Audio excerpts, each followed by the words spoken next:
You can't lead effectively on adaptive challenges unless you can mobilize enough of the factions involved to work on the challenge. This idea of factions, when you're talking about adaptive challenges, involves identifying the different groups of stakeholders who might have an interest in the challenge.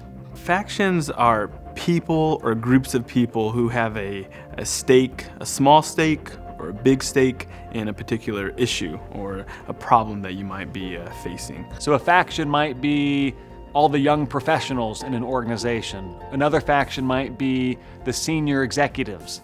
Another faction might be men. Another faction could be women. A faction in a community might be those who've always lived there. Another faction might be the folks who have just moved there recently. So factions are groups of people who have some things in common related to whatever the challenge is at hand. We are drawn to the people who think like we think.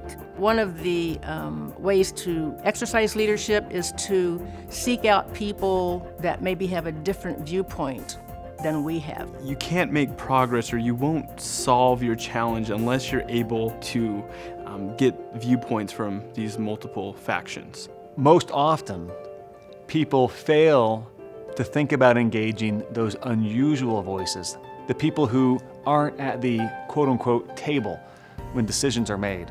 We've got to engage those people if we want to make progress. They have to help us. You need to engage unusual voices so you can put yourself in their shoes, so you can understand what they're feeling and why are they concerned or what they have to lose. If we don't have unusual voices at the table when we're working on an adaptive challenge, we're going to have blind spots.